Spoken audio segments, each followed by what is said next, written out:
Blog Talk Radio.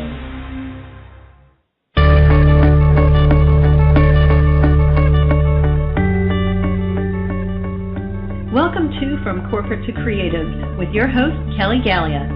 Our show is designed to help you make the leap from corporate to creative, and if you're already in the creative business, we'll help inspire you to create success on your terms. Each episode, we'll focus on topics to help creative professionals like you to express your creativity, pursue your passions, and find freedom, flexibility, and fun in your own creative business. Thanks for joining us.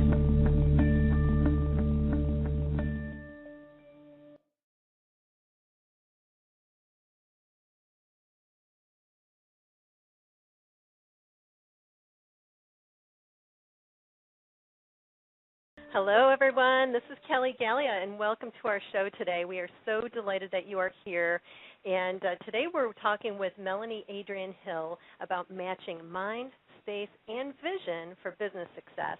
And I am just so excited to have Melanie here because on a personal note, she is a dear friend of mine. She's a confidant.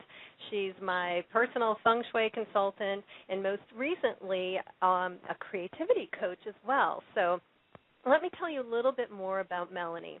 As I just mentioned, she is a Feng Shui expert. She's also a life coach, and she helps creative solopreneurs to align their vision and thoughts so that they allow making more money and open up to more opportunities and turn on their GPS to success. I just love that. Melanie has consulted with home and business owners on Feng Shui for 11 years and skillfully uses her 20 years of interior designer experience to integrate Feng Shui solutions into existing as well as new environments. Now, as a coach, she's a unique hybrid of inspiring cheerleader, creativity catalyst, workshop leader, as well as spiritual guide. And Melanie's creative toolbox, it really bypasses the limiting beliefs that you may have and enables you to access your imagination and your intuition in allowing you to make powerful life changes. And here's the key, quickly and joyfully. So with that, Melanie, welcome to our show. We are so thrilled you're here. Thank you, Kelly. Thank you for that wonderful introduction. Absolutely. And I'm really glad to be here, too, because I think it's going to be a lot of fun today. Yeah, we always have a good time, and I always love your energy. So hopefully people are really getting a sense of that today in our intentions for this call. Okay. Well, I did want to mention before we get started a little bit, I might sound like I have a little bit of a speech impediment. I do not. I bit my tongue, and it is painful right now, so you're going to hear a little bit. But that's all part of me speaking my truth, and I'll tell you a little bit more about that later. Okay, good. So should I just go ahead, Kelly? Absolutely. Let's jump right into it. Yeah. Well, just to tell you a little more about my story, as Kelly told you, I've been doing Feng Shui for many years, and I noticed that people whose thinking was conducive to having their goal happen had better results. In fact, in my own experience, there came a point where I saw fewer results with my own Feng Shui when my mental environment was out of whack. And so there really is a tie there. But I came upon an idea, a process that explained why this is so, and I found out that when something happens and I don't like what's happening, at the same time I'm asking for what I do want, meaning that I set an intention into motion. And in the universe, I put it out there. And then when I deliberately focus on thinking thoughts that improve the way I feel, I'm moving toward what I'd rather have. And when I don't feel those kinds of thoughts, then I'm moving away from what I really want. Okay. And yeah, when I'm sense. feeling, I mean, it makes a lot of sense. Well, and Melanie, as you know, with coaching people too, right, sometimes it's hard for people to articulate what it is that they do want. So could you make that point again about when you're not aligned or when it's... Yeah.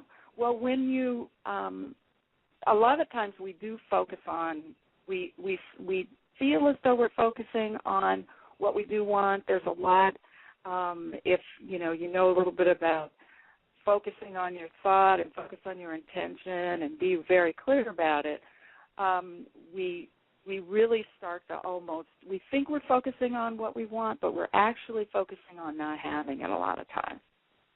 Mm-hmm. And for those who aren't clear about or don't think that they're clear about it, it really, on some level, it doesn't matter. It's really more about being able to feel how to feel good. If you're feeling good around what it is you want and you're expecting it and you're really enjoying the idea of having it, then you're already moving toward that. If you're doing the opposite, if you're worrying, if you're thinking about how can this possibly happen, then you're going in the opposite direction. So ultimately, it's more about feeling good and having thoughts that feel good about that.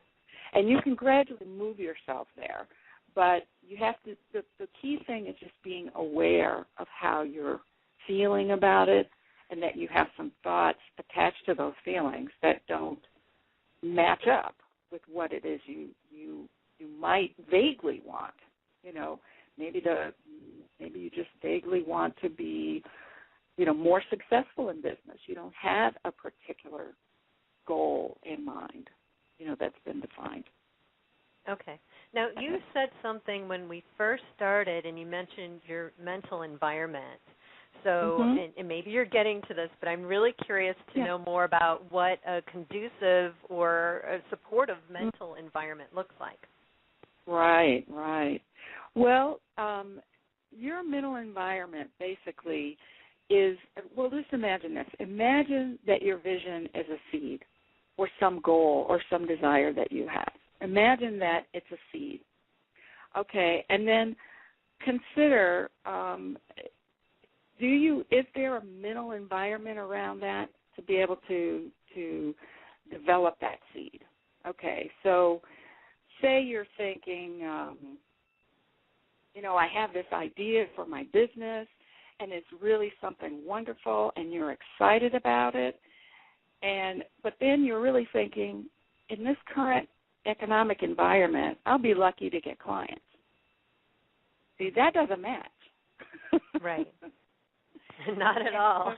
No, it doesn't. So what we want to do is we want to start creating the soil for that to really develop and to come to fruition. And so within that soil, say that's our consciousness, that's all our thinking about this topic, okay? And so in there you'll probably have some weeds, that are really like, how is this ever going to happen? And then in the rest of it, hopefully you have more thoughts about there's got to be a way I can do this. Other people have done it. I'm excited to see what can happen. Things like ideas like that can really start to cultivate the soil for your vision. Excellent. So we have more of a fertile ground to play with our seeds of thought. Right. And so I can say a little bit more about that. Yes, please do. Imagine also that your vision, okay, so you say you've got this soil that is really, really cultivated, really, really rich for and this is a little bit more about that process.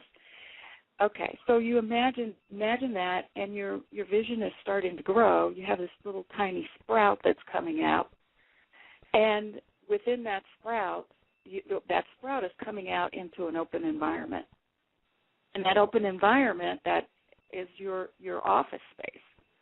So that's another reason why it needs to kind of connect with your thinking of your vision and your office space. Really need to match your vision. There are a lot of different ways that we can look at that, look at how that looks, and we can get into that a little bit more.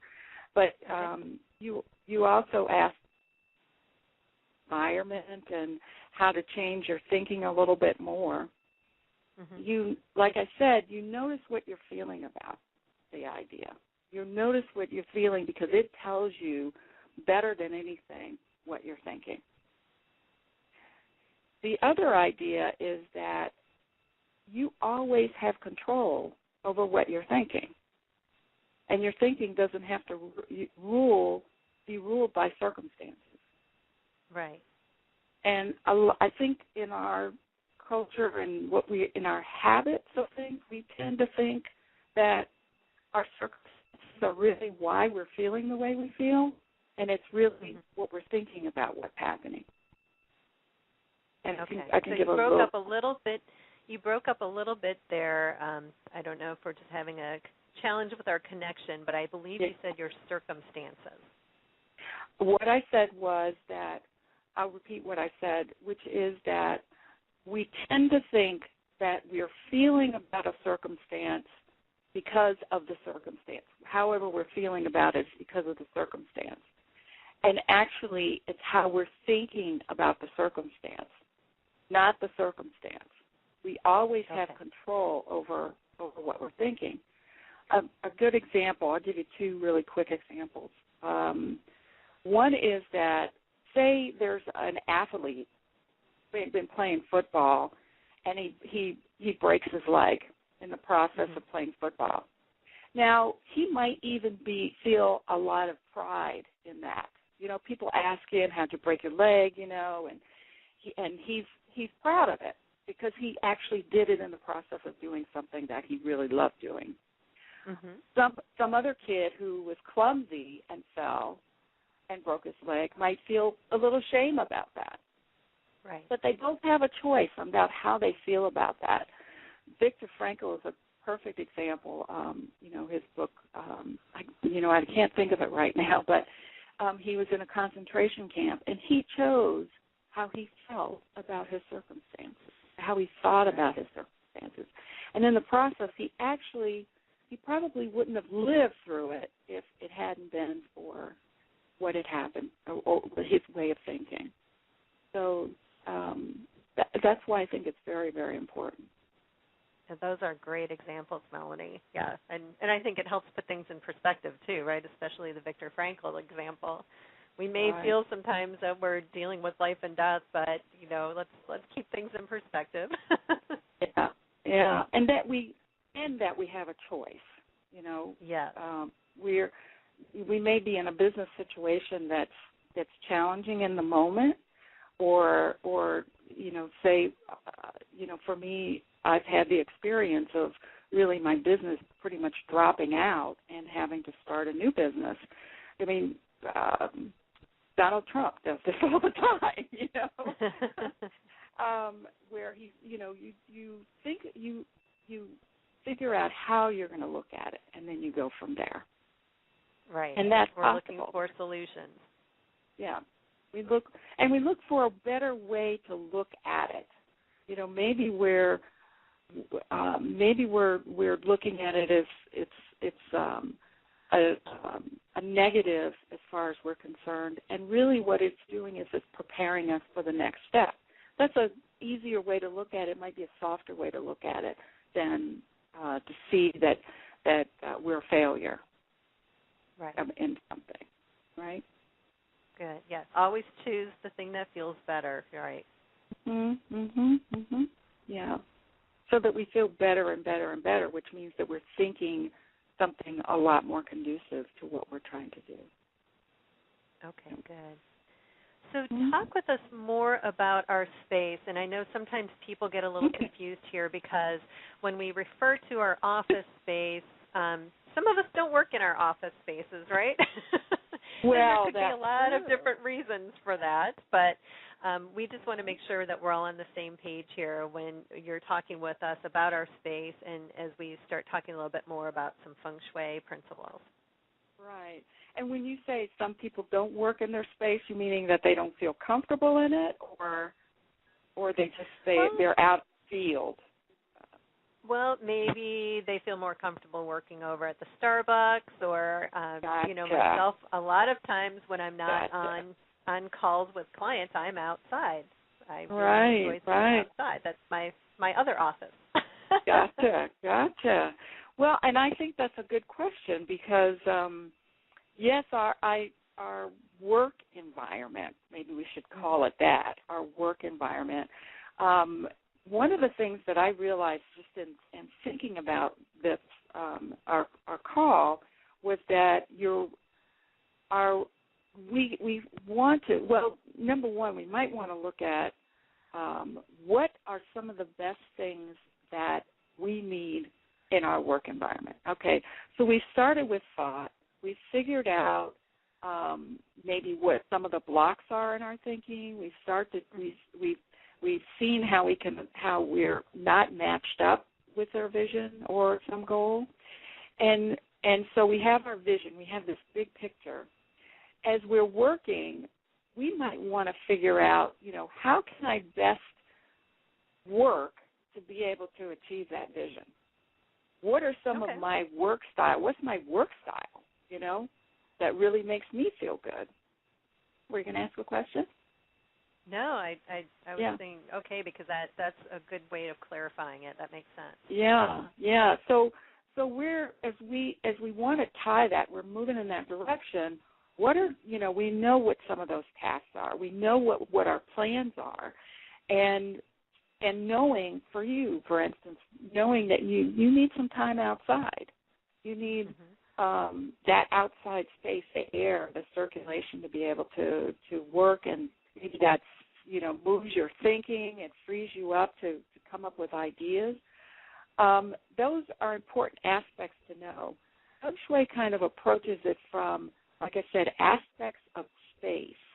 So when you're thinking about an inner environment or an outer environment to be able to do your work, you're looking at, do I need, a place to really flow my ideas? So is that, a color? Is that sound or smell or touch or space or openness or sunshine or whatever that is, that start to look at, rather than think of it as these four walls and where I sit and my desk, think of it more as creating the aspects of the environment that you need to create that vision. Ah, okay. Does that make sense? Yes. And I think with all the creative types we have on listening in to the show, I think they're really going to resonate with that. Yeah. So, and that's really what Feng Shui is all about. It's really a set of principles, not rules, that help us use the attributes of our space and create an environment that supports our individual health and well-being. We can't work when that's off. That makes it difficult for us to do it. We may have our thoughts in line and everything, and then we don't have a space we can work in. So, very important. Yeah.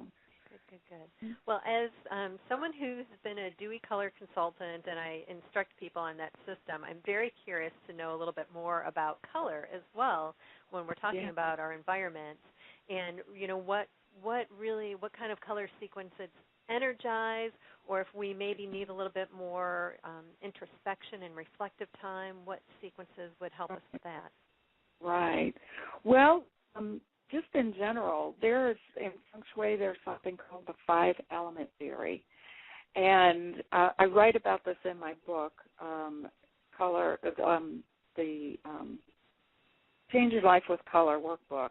And basically I go through the system. But in general, what it is that in this process, if you would pick a color that really inspires you, to move forward, is you pick that, and then there are two other colors that will work with that.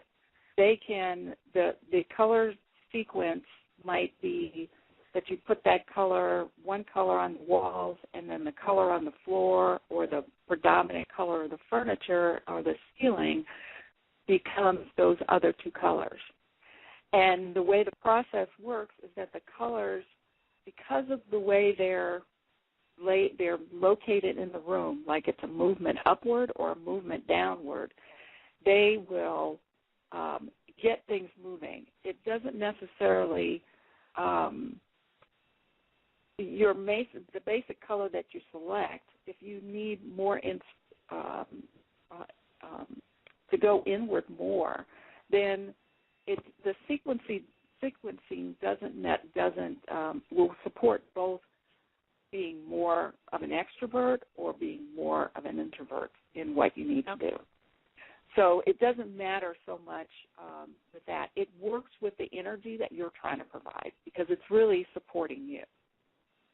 Okay. Could you share an example maybe from your own life with regards to the color and the color sequences?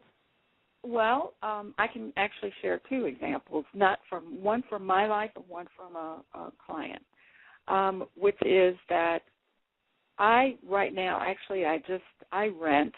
and I moved from a home that has had basically all tans. And, if you're in the rental market, a lot of landlords will just paint it either be white or it'll be all tans. Right. So you don't get much change in the sequencing does not. It's kind of like white bread. It's kind of boring. It doesn't. It's monochromatic in that way.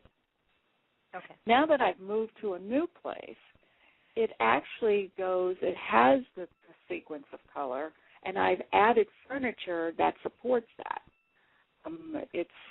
There are 5 elements. Earth colors are browns, metal colors are whites and silvers,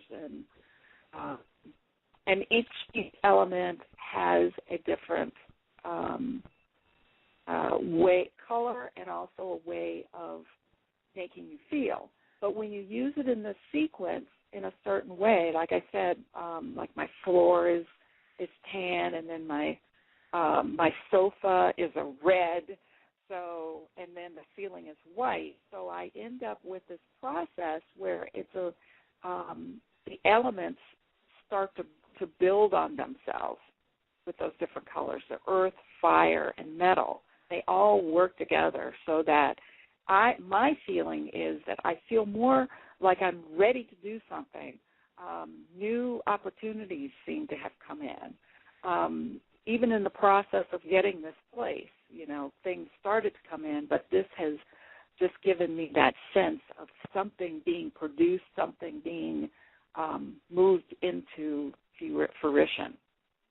With a client, and this is a story from another Feng Shui consultant, because it's so dramatic, I wanted to share this one, which was that this person that they were working with had some heart issues, and not so much that she was, it was overworking, it was underworking her heart. And she'd been diagnosed, and so they wanted to support her, and what they did was they painted the walls yellow, and they used 2 other colors that support that yellow, that element of earth. And it starts to get your heart back into balance. And before long, she saw the effects of it lessening the disorder that she had as a result of painting her room that color, her bedroom. Wonderful. I would say amazing, but you and I know how these things work, and we've seen those, it looks like maybe a miracle to someone else, but it's like, this all makes sense. So now, Melanie, I want to tell me more. Tell me more why is that? I'm glad you said that, because I think people don't tend to see that, yes, almost things that a lot of people would call miracles can happen as a result of starting to work with energy, whether it's energy or your thoughts or energies of your space. Mm-hmm. Yeah. That's so true. Well, I want to make sure, because the information that you just went into, as you mentioned, is in your workbook. So Melanie's workbook is called the Change Your Life with Color workbook, and it is available at her site, and I want to make sure to provide that information now. We will also update the show episode with some more details here for you. But Melanie's website, you can go to www.melanieadriennehill.com, and let me spell it for you. It's Melanie, Melanie, Adrienne, Adrienne, Hill, HILL.com. So you can go there and learn some more about that, because this is a topic we could spend multiple shows talking about, especially with my love of color and Feng Shui and all of these principles as well. So, and Melanie, does that workbook also go into a little bit more about styles and themes? Actually, it does not. This is kind of a new idea that I realized that kind of broadens my focus about the space. Just to say quickly about themes and styles is what I'm meaning is a little bit of what I talked about before about the aspects of the space, but also that you might be a person who, the vision that you have or the goal you're going to is that you want to create art products, and you really need an art studio kind of environment to work in, as opposed to having, if you read a Feng Shui book, you want to have a desk and you want to have, kind of like an executive setup, which would be like an executive theme, as opposed to creating a space that's really good to work in and that makes you feel that you're in command of what you're doing. It would be said you'd love to be surrounded with books and you do more reference and referring information to your clients. You might want to have like a library-style space where you have a table, nice library-type table to work on, and your books surrounding you with some chairs. So those are, those kinds of things. You think of it, maybe that outdoor space becomes more of a metaphor for how you connect with the world, how you connect with people. So you look at it more on that level than anything. Okay. Yeah, it makes sense, and I like that. I think so many times, especially when we're leaving a corporate environment, we think there's a certain way we have to do things, and this is really your opportunity to express your creativity and to explore and to create an environment that is supporting the way that you want to work, not the way that you're used to working. Right. Absolutely. Absolutely. Create what you want. And anybody, if they want to, they'd like to email me about, some of that idea, since I don't really, I will probably actually create a paper around that. So if you want to email me, I'll be glad to send you that when I do create that. I don't think I do have an email on the website, but I have a second email that I probably get to you a little bit quicker, and it's Catalyst to Thrive, and that's CATALYST 2, the number 2, Thrive, THRIVE @gmail.com. You can also use that email to reach me. Okay, perfect. Excellent. So, Melanie, if somebody wants to, they know this sounds good, they want to start improving their office space and their environment and really match up their mind, their thoughts, their vision, and their space, where do they start? Okay. Well, the first place to start is to really start looking at what is your vision, and then to start looking at, okay, how are you feeling? How do you feel when you think about that vision? Do you feel like, you're excited, but then you're kind of avoiding doing it? Or you feel a little sick about it, or you feel apathy, things like that. Or if you're fully joyful and excited about it, you're right on track. Then at that point, you want to start looking at your space and looking at I work at how can I shape it so that I'm able to do the task that I need to be moving in the direction of my vision. Okay, I'm going to ask you to repeat that because I lost you for part of that. I heard you say space, and then that's about all I could see from here. And well, I said when you get to the space, did you hear the part I was talking about, the thought part of it, or? Yes. Mm-hmm. Get that part? Okay. So when you get to the space, you want to be looking at what are the aspects of the space that really allow you to do the work that you need to do, the tasks that you want to do, to feel like you want to feel as you're working towards your vision. And just break it down. Look at the smell. Look at the scents you have around you, the sounds, the colors, all of that. Excellent. Did you hear that part? Yeah, I did. Thank you. Okay. Okay, so if you want more from Melanie, which I know that you do, go check her out at melanieadriennehill.com, or go ahead and send her an email at catalysttothrive@gmail.com. Thank you so much, Melanie. It has been such a pleasure having you on, and I have a feeling that our guests are going to want you back for more.